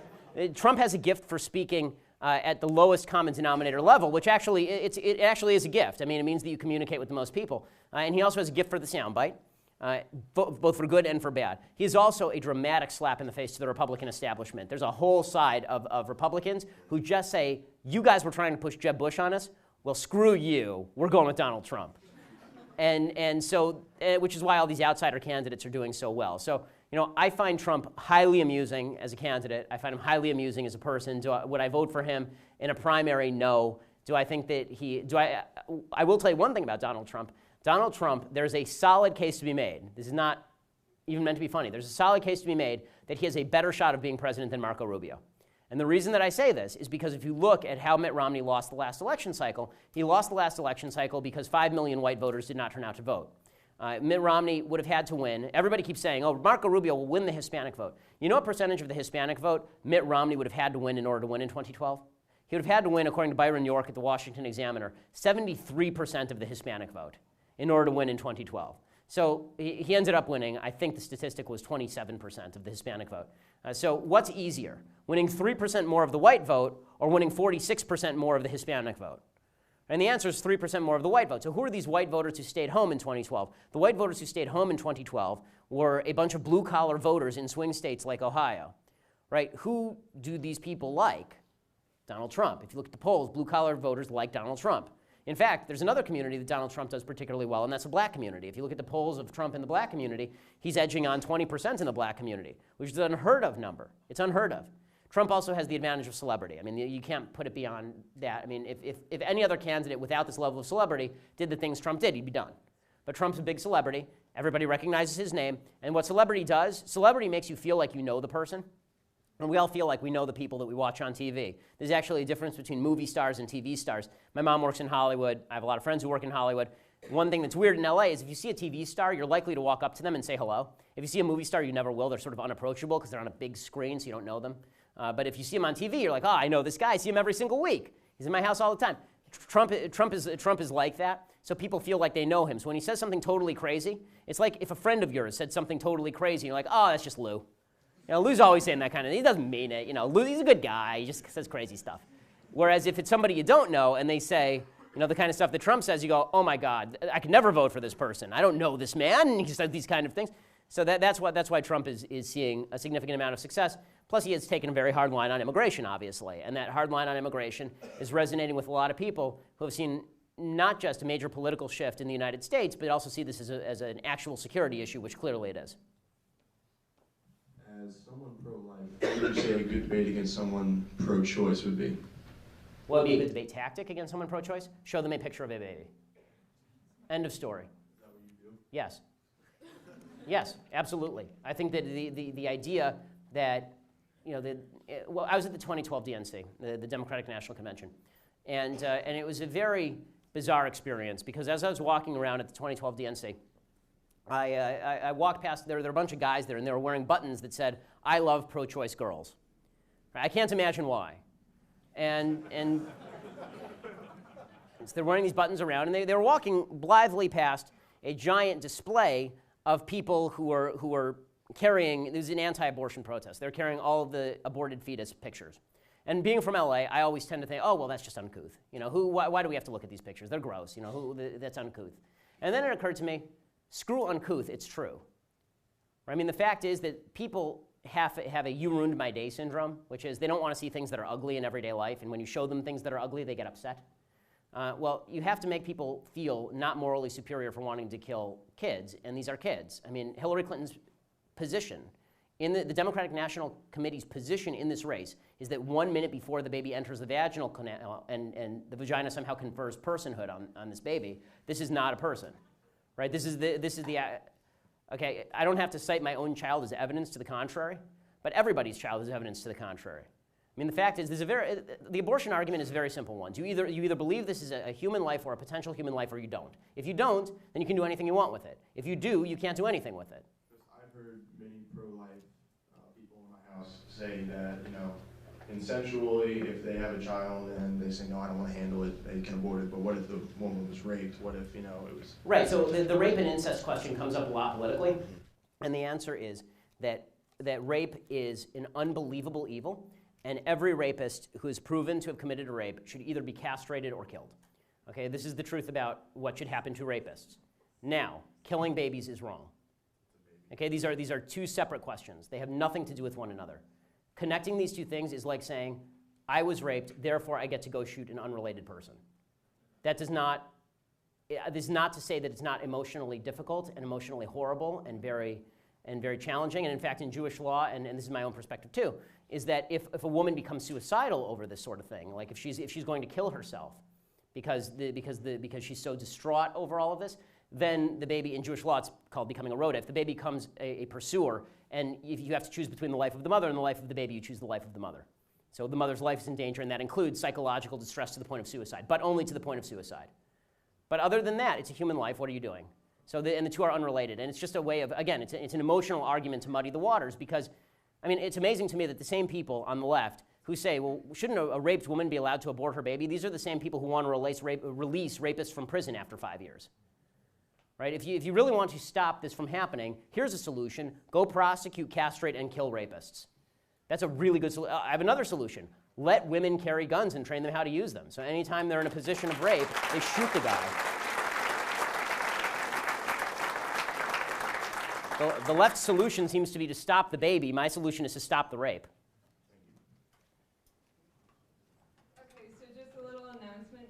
The last questions are going to be from everyone who's in line, so no one else get in line. Okay, so this question is from Danielle Ferrandino at dferrandino625. She wants to know if you have anything to say about the black conservative Jasmine Wells, who is called Uncle Tom for supporting Thomas Jefferson here on campus. Well, I mean, I think that the Uncle Tom slur is a terrible one and should not be used against anybody because of their race. I mean, it's racism.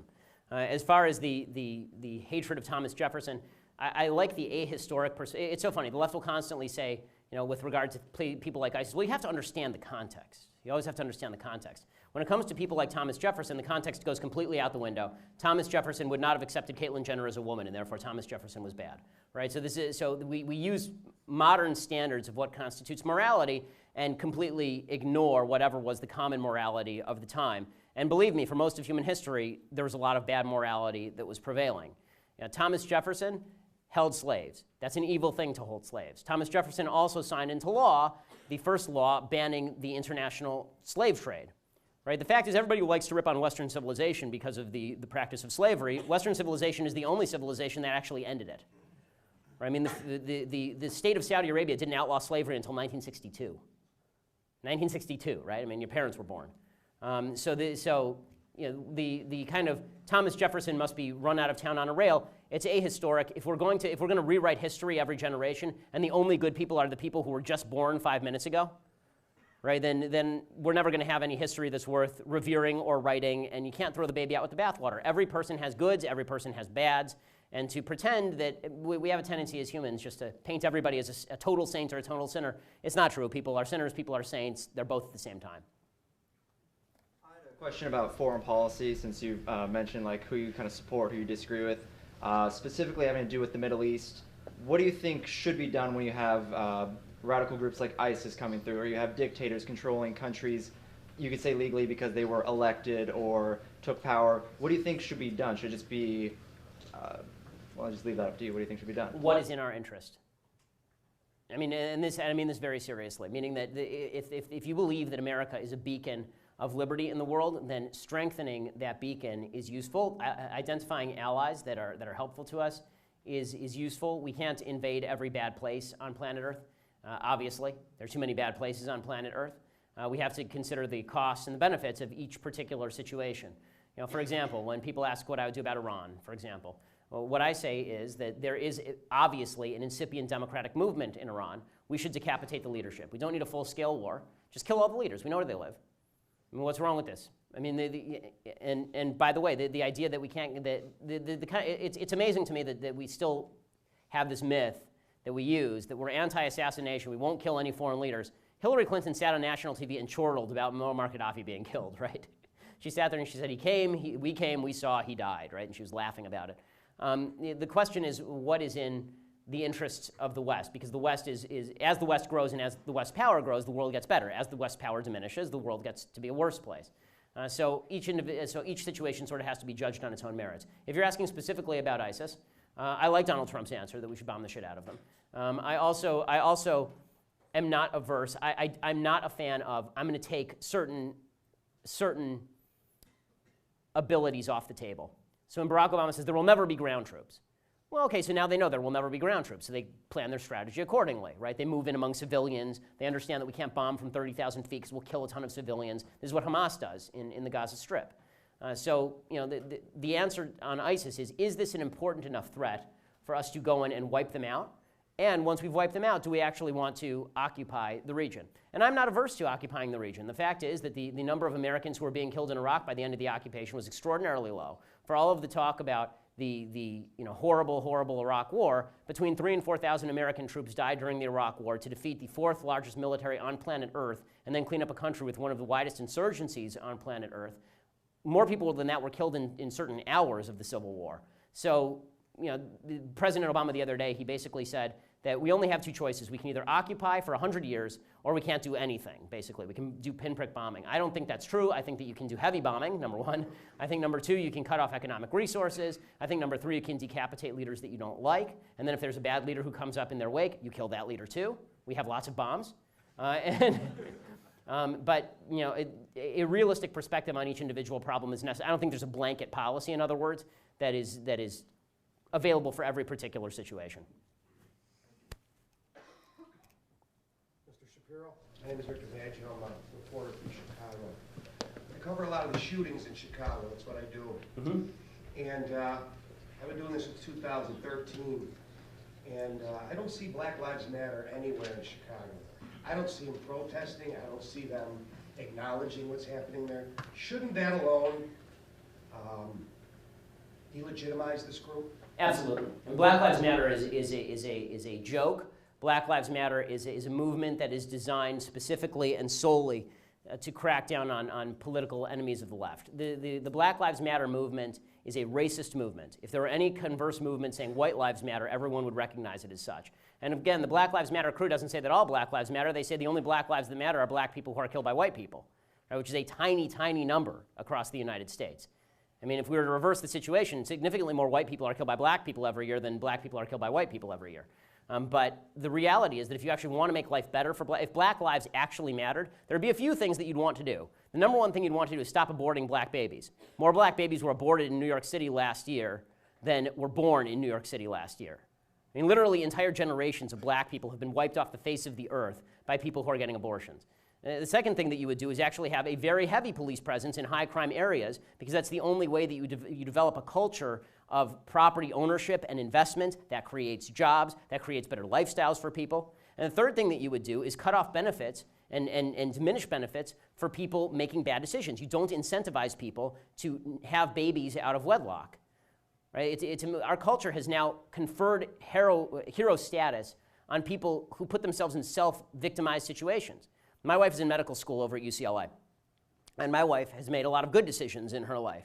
The number one, of course, is marrying me. The number two good decision for my wife, and she's watching right now, so I know she's laughing. The number two good decision for my wife is that we were both virgins until we got married. We're religious people, and we had our first baby about 2 years ago, January 2014, and she took a year off of school to take care of the baby because she wanted to spend time with the baby, and then she went back to school, right? And that's just what she did. She was not conferred hero status. There was a girl in her class who was a single mother and had to work her way through being a single mother. And she's granted this sort of hero status. Oh, look at all the challenges she's had to overcome. Right, challenges that she made for herself. I'm glad she overcame them. It would have been better if she didn't make the challenges for herself in the first place. We need to stop creating heroes out of people who make poor decisions. Right? It's great that you can overcome a challenge, but don't create challenges for yourself and then be celebrated for the challenges that you created for yourself. So, incentivizing fathers to stay in the home would be a massive thing. And again, if there's one thing that is leading to crime in the black community right now, it is the escalating rate of single motherhood, because that's true in every community that has high crime rates. It has high rates of single motherhood for a very specific reason. Young men commit crimes. Young men are not afraid of their mothers. Right? Every guy in this audience right now knows that at age 15, if your mom told you to cut it out, the chances were she was going to have to call your dad. Right? The fact is, young men do not fear an authority structure that comes from mom. That's just not the way that it works. So, there are many things that Black Lives Matter actually could do if they actually believed Black Lives Matter, but they don't. What they actually believe is just that America's a racist, terrible system, and it has to be torn out. It has to be torn out by the roots, and whatever is available for them to do this, they will do. And this is true for most of the left, including the Concerned Student in 1950. Ben Carson has been an increasingly popular presidential candidate, but a lot of people have had questions about his lack of political background, and I was just wondering what your take and stance on that was. So I think Ben Carson is a very good man. I think that Ben Carson says a lot of things that are worthwhile, and he creates debates that I think ought to be had. I think that he has strength of character and fortitude. His lack of experience is not really what troubles me. I don't know where he stands on certain issues because he doesn't have enough knowledge to stand on the issue. Right? So when he's asked about foreign policy, maybe he has great principles, maybe he doesn't, but he's kind of waving around in the wind. He doesn't know what he's talking about. And so my view of presidential candidates is, I think one of the great myths in American life is that being president is the world's most difficult job. You have a personal service staff of 2 million people. I'm pretty sure that you can do it. This idea that you have to have tremendous executive experience, it's not like running a company because you never get to fire anybody. They all have government contracts. It really has much more to do, being a good president has much more to do with having a good value system than it does with having tremendous executive experience or tremendous foreign policy experience. I want to know what your values are. So on domestic policy, I know Ben Carson's values, and I like Ben Carson's values, at least the vast majority of them. On foreign policy, I don't know Ben Carson's values, and so I don't know enough to like his values. But values, to me, trump experience every time. It wouldn't bother me that Abraham Lincoln had served a single term in the Illinois Congress before becoming president and losing a Senate race, to Stephen Douglas. That doesn't bother me. And it didn't. And I thought it was a stupid argument that Obama had no experience and therefore he shouldn't be president. I don't think inexperience I don't think inexperience explains the terrible president Obama has been. We've had many inexperienced presidents, and none of them have done this kind of damage. Ideology, values explain the terrible president that President Obama has been. He shouldn't have been voted for because of his values, not because he didn't. If he'd sat in the Senate for 7 terms, he would be just as radical and just as bad at his job. Thanks so much.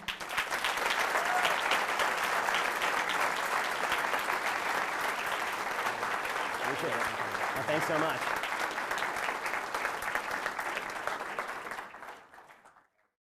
Not to yell because we don't have another mic, but I'd like to thank every single one of you for coming out, especially my liberal roommates. I'd have dragged them out here, but there's some tissues for you guys in the back if anything you said triggered you guys. I'm just messing with you. But seriously, guys, this is incredible. It's amazing, really, what we can do as a group. We really stand upon our beliefs. I mean, we're in a part of society where we're sacrificing our convictions and wrong ones do politically correct. And that's why we brought someone like Ben Shapiro over here to kind of sacrifice that notion. But anyways, I'd love to meet some of you guys. We're going to draw this to an end. If you're a CR, try to make your way to the front rounds. We're going to get a picture with Ben before he heads off. But everybody, thank you for coming out.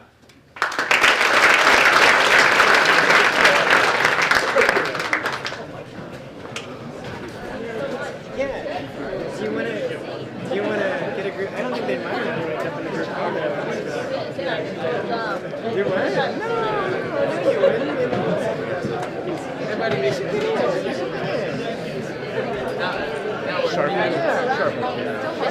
Yeah, I know, it's hard. It's so, I know, it's gotten harder because now it's, the parking was built for what, like 15,000 people?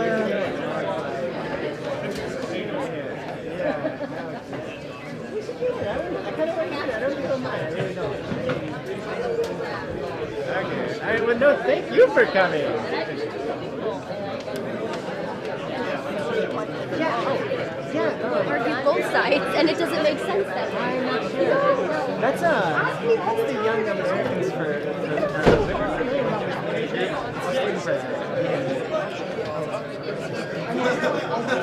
because you guys might end up presentation that you guys had on Islam. You know what I'm talking about? Yeah. Okay. Well, you might want to do it because you guys might have crossover. Yeah, let's do that.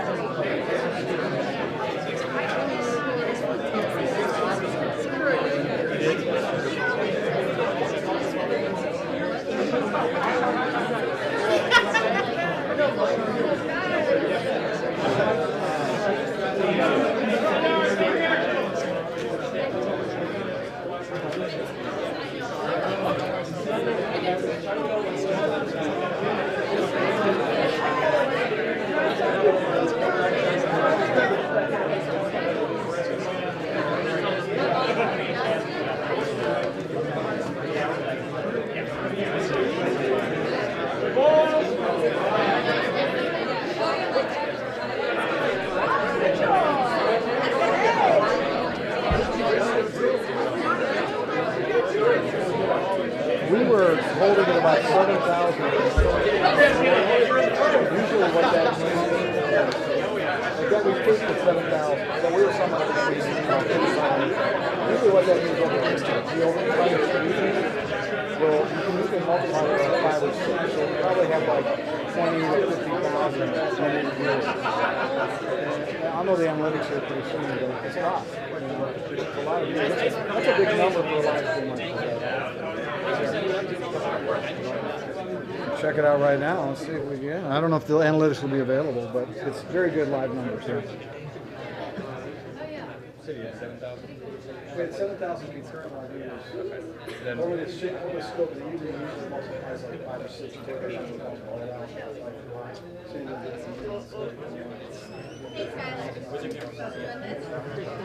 And you have all the recorded.